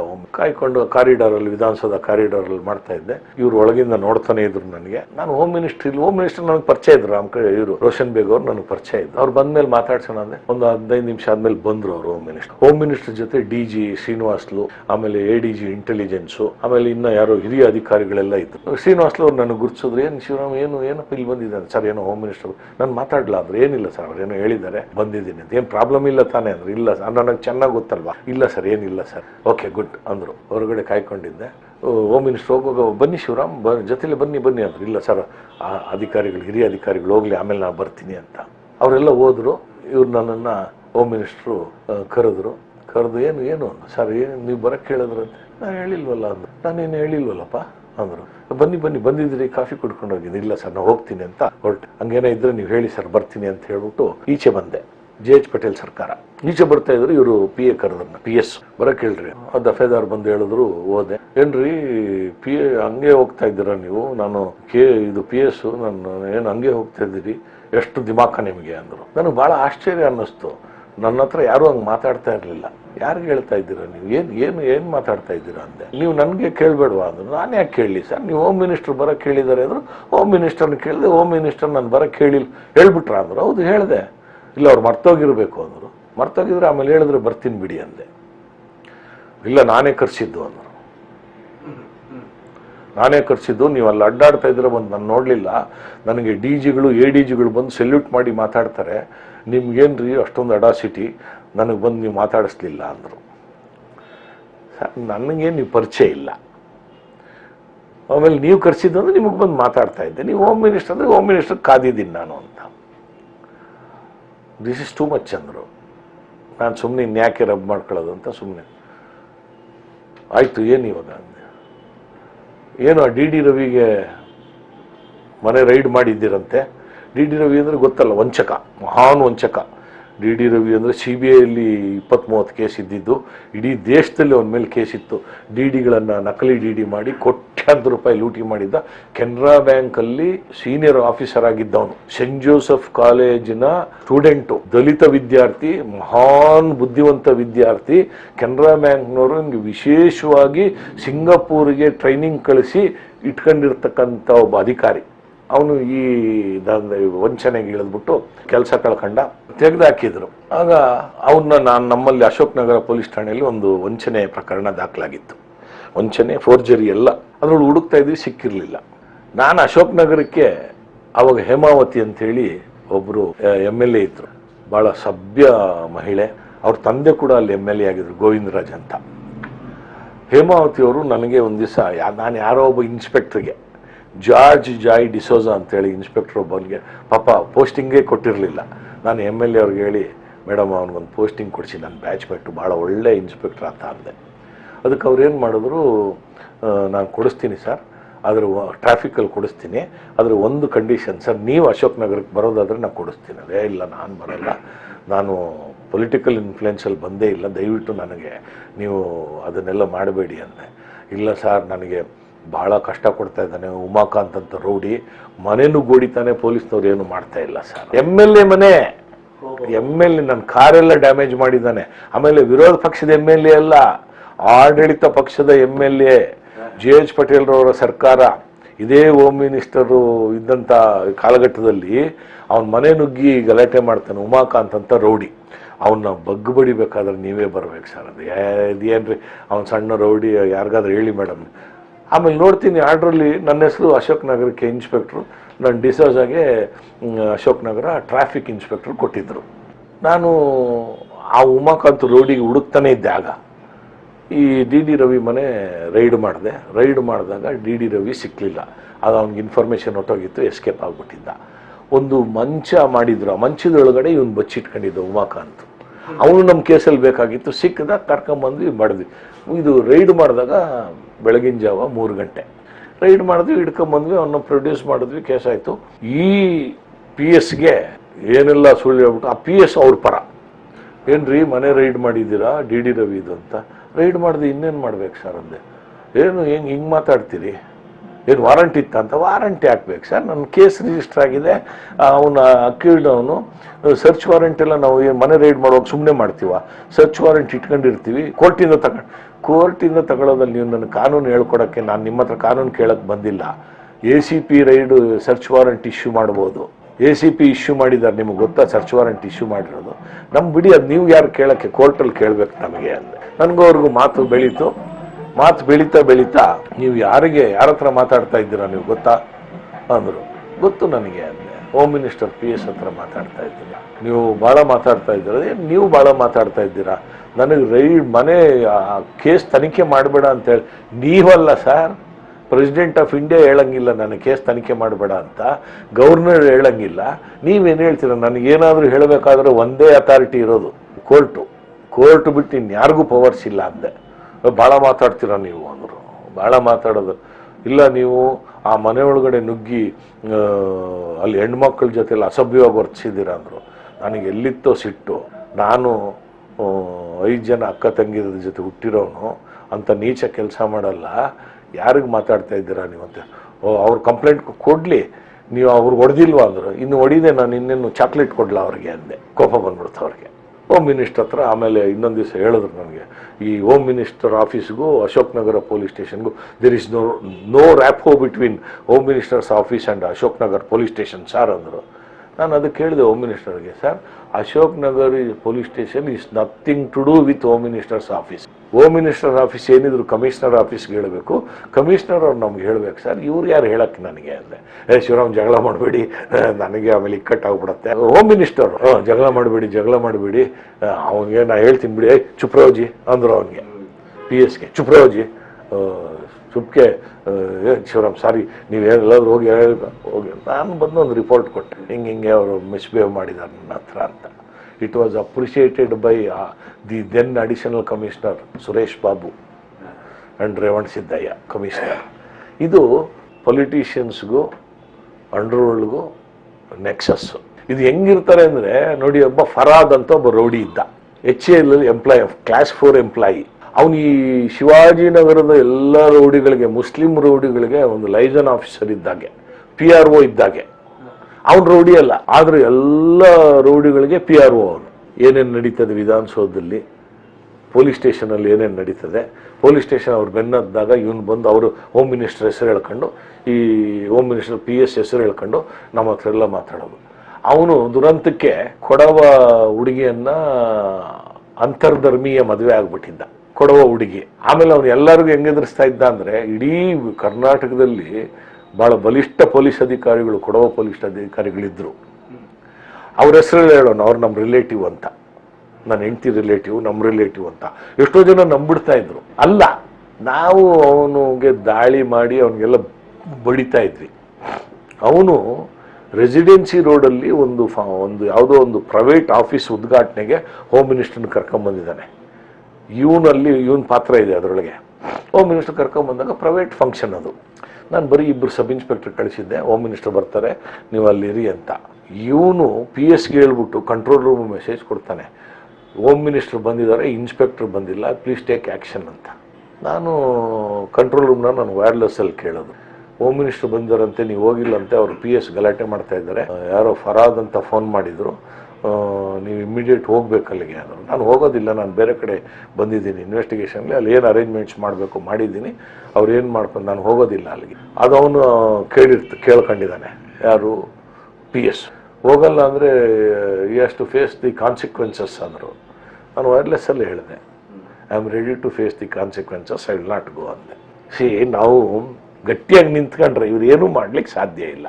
ಫರಾದು ಒಬ್ಬ ಈ ನಕಲಿ ಶ್ಯಾಮ, ಈ ವ್ಯವಸ್ಥೆಯಲ್ಲಿ ಮತ್ತೆ ಭೂಗತ ಲೋಕದಲ್ಲಿ ನಕಲಿ ಶ್ಯಾಮ. ಅವನು ಕೋಆರ್ಡಿನೇಟ್ರು, PR, ಪರ್ಸನಲ್ ರಿಲೇಷನ್, ಏನು ಬೇಕಾದ್ರೂ ನೀವು ಹೇಳಿ. ಅವನು ಪೊಲೀಸರ ಮೇಲೆ ದಬ್ಬಾಳಿಕೆ ಮಾಡಿ ಎದುರಿಸ್ತಾನೆ ಅಂದರೆ ಬಹುಶಃ ಈಗ ಅಂಥ ಸಂತತಿ ಜಾಸ್ತಿ ಆಗಿದೆ ಅಂತ ಕಾಣುತ್ತೆ. ಪೊಲೀಸ್ನವ್ರನ್ನ ಹೆದರಿಸುವಂಥ ಸಂತತಿ ಜಾಸ್ತಿ ಆಗಿದೆ. ಈಲ್ಡ್ ಆಗಬಾರ್ದು. ಯಾಕೆಂದರೆ ಸಮಾಜಕ್ಕೆ ನಂಬಿಕೆ ಹುಟ್ಟಬೇಕು ಪೊಲೀಸ್ ವ್ಯವಸ್ಥೆ ಮೇಲೆ. ಹೆಂಗೆ ಸಮಾಜಕ್ಕೆ ನಮಗೆ ನ್ಯಾಯಾಂಗ ವ್ಯವಸ್ಥೆಯಲ್ಲಿ ನಂಬಿಕೆ ಇದೆಯೋ ಅದೇ ಥರ ಪೊಲೀಸ್ ವ್ಯವಸ್ಥೆಯಲ್ಲಿ ನಂಬಿಕೆ ಇದ್ದರೆ ಸಮಾಜ ನೆಮ್ಮದಿಯಾಗಿರ್ಲಿಕ್ಕೆ ಸಾಧ್ಯ. ಇದು ಈ ಪೊಲೀಸ್ ಮತ್ತು ರೌಡಿಗಳ ನಡುವೆ ಇರೋಂಥ ಒಂದು ದೊಡ್ಡ ಕಂಟಕ. ಇಂಥದ್ದೆಲ್ಲ ತಪ್ಪಿದ್ರೆ ಸಮಾಜಕ್ಕೆ ನೆಮ್ಮದಿ ಇರುತ್ತೆ. ಆಮೇಲೆ ಪೊಲೀಸರಿಗೂ ಒಂದು ಹೆಮ್ಮೆಯಲ್ಲಿ ಕೆಲಸ ಮಾಡ್ಲಿಕ್ಕಾಗುತ್ತೆ. ಈಗ ಸ್ಯಾಂಟ್ರೋ ರವಿ ಅನ್ನೋನ್ ಜೊತೆ ನೀವು ಮಾತಾಡ್ತೀರಿ, ಅವ್ನು ನಾನು ನಿಮಗೆ ಟ್ರಾನ್ಸ್ಫರ್ ಮಾಡಿಸ್ತೀನಿ ಅಂತ. ಸ್ಯಾಂಟ್ರೋ ರವಿ ಒಬ್ಬ ತಲೆ ಹಿಡ್ಕ, ರೌಡಿನೂ ಅಲ್ಲ.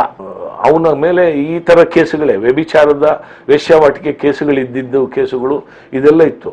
ಅವನು ಎಲ್ಲಿ ತನಕ ಮಾತಾಡ್ತಾನೆ ಅಂದರೆ ಮಂತ್ರಿಗಳ ಚೇಂಬರ್ನಲ್ಲಿ ಕೂತ್ಕೊಂಡು ಮಾತಾಡೋ ಫೋಟೋನ ಅವನು ಸ್ಟೇಟಸ್ಸಲ್ಲಿ ಹಾಕೊಳ್ತಾನೆ ಅಂದರೆ ಇದಕ್ಕಿಂತ ಕೆಟ್ಟದು ಇನ್ನೊಂದಿಲ್ಲ.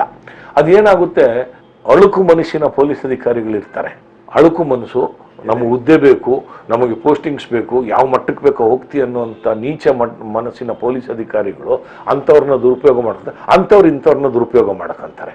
ಇದು ಒಬ್ಬ ಸಾಮಾನ್ಯ ನಾಗರಿಕನಿಗೆ ಮನಸ್ಸಿಗೆ ಬಂದ್ಬಿಟ್ರೆ ಇಡೀ ಪೊಲೀಸ್ ವ್ಯವಸ್ಥೆ ಮೇಲೆ ಅವನಿಗೆ ಅಸಹ್ಯ ಆಗುತ್ತೆ. ಇದು ಆಗಬಾರ್ದು. ಒಂದು ಆರೋಗ್ಯಕರ ಸಮಾಜ ಇರಬೇಕಾದ್ರೆ ಆರೋಗ್ಯಕರ ನ್ಯಾಯಾಂಗ ವ್ಯವಸ್ಥೆ ಇರಬೇಕು, ಪೊಲೀಸ್ ವ್ಯವಸ್ಥೆ ಇರಬೇಕು. ಆವಾಗ ಸಮಾಜ ನೆಮ್ಮದಿಯಿಂದ ಇರಲಿಕ್ಕೆ ಸಾಧ್ಯ. ಆಮೇಲೆ ಸಮಾಜ ಆ ಪೊಲೀಸ್ನವ್ರ ಮೇಲೆ ಹೆಮ್ಮೆ ಪಡುತ್ತೆ. ಹೆಮ್ಮೆ ಪಟ್ಟಾಗ ನಿಮಗೆ ಒಬ್ಬ ಪೊಲೀಸ್ ಅಧಿಕಾರಿಗೆ ಸಮಾಜ ನಿಮ್ಮನ್ನು ಗೌರವಿಸಿ ನಿಮ್ಮ ನಡವಳಿಕೆ ಬಗ್ಗೆ ಹೆಮ್ಮೆ ಪಟ್ಟಾಗ ಅದಕ್ಕಿಂತ ದೊಡ್ಡ ಪ್ರಶಸ್ತಿ ಇನ್ನೊಂದಿಲ್ಲ. ಇದು ಬಹಳ ಮುಖ್ಯ.